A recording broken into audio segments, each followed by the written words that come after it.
Bonjour à tous et bienvenue sur excelformation.fr, votre formateur de référence sur Excel. Dans cette vidéo, nous allons voir comment procéder pour pouvoir arrondir les chiffres que nous allons avoir à l'intérieur de nos cellules, c'est-à-dire que nous allons vouloir définir un nombre de chiffres à afficher derrière la virgule. Pour cela, nous allons voir plusieurs méthodes avec les avantages et les inconvénients de chacune d'entre elles. Vous trouverez très régulièrement de nouvelles vidéos sur la chaîne, alors si ce n'est pas déjà fait, pensez à vous abonner pour ne rien manquer et devenir rapidement un pro d'Excel. Vous pouvez également liker et partager la vidéo, c'est ce qui va me permettre de continuer de vous proposer des contenus de qualité tels que celui-ci.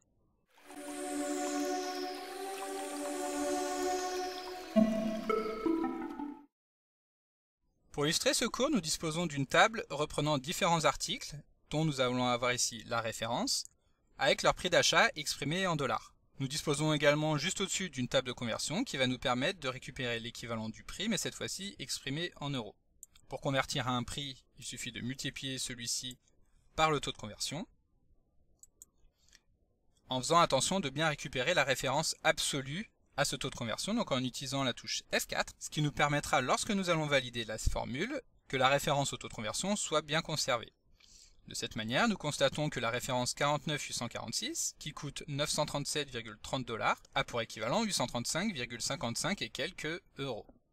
Donc maintenant, nous allons vouloir récupérer le total de tout cela, donc en sélectionnant toutes les cellules que nous allons vouloir sommer, puis dans le menu Accueil, nous allons cliquer sur le bouton Somme automatique. De cette manière, nous récupérons la valeur totale de l'ensemble de ces articles, c'est-à-dire 3119,84 et des brouets. Donc comme vous pouvez le constater ici, la lecture de ces chiffres n'est pas simple, et les chiffres qui se trouvent après les deuxièmes chiffres derrière la virgule n'ont ici aucun intérêt. Nous allons donc voir les différentes solutions qui vont nous permettre de masquer ces chiffres. La première d'entre elles consiste à utiliser un format spécifique qui va avoir pour effet de présenter la cellule avec un nombre de chiffres derrière la virgule que nous allons définir, tout en conservant dans la mémoire de la cellule le chiffre exact. Donc pour cela, il suffit de se rendre dans le menu Accueil, puis ici de choisir un format qui nous intéresse, donc le format le plus simple qui va permettre de limiter l'affichage des décimales et le format nombre. De cette manière, nous constatons que nous avons toujours les mêmes chiffres, mais cette fois-ci, Excel va arrondir l'affichage à 2 chiffres derrière la virgule. Il est également possible de choisir par exemple le format monétaire, qui permet toujours de récupérer le chiffre exprimé de la même manière, mais en ajoutant cette fois-ci le symbole euro. Si nous souhaitons personnaliser davantage, il suffit de sélectionner les cellules, d'effectuer un clic droit, et de choisir format de cellule. De cette manière, dans cette fenêtre, nous pouvons choisir ici un ensemble de formats prédéfinis. Par exemple, nous allons choisir monétaire.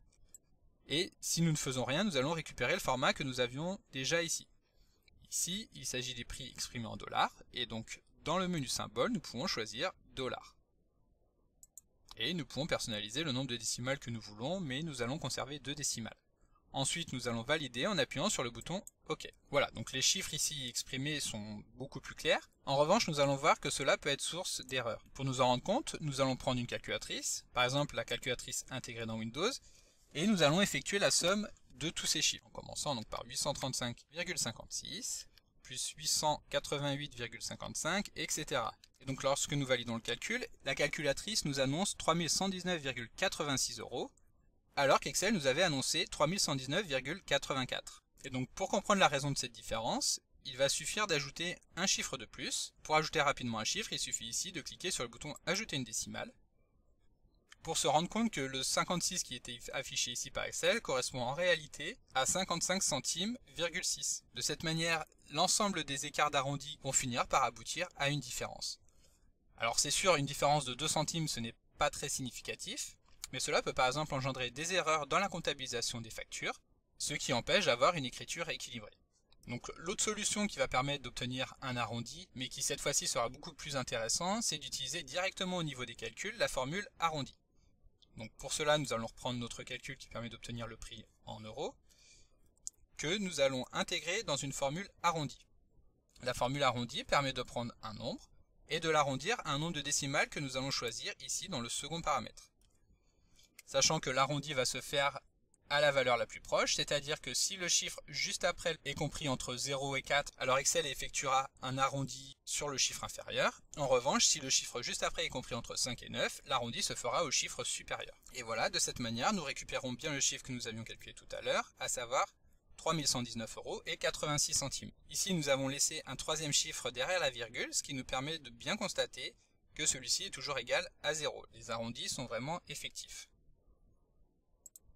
Donc si la règle de l'arrondi au chiffre le plus proche que nous avons vu tout à l'heure ne vous convient pas, il est également possible d'utiliser la fonction arrondi.inf qui cette fois-ci va forcer l'arrondi au chiffre inférieur.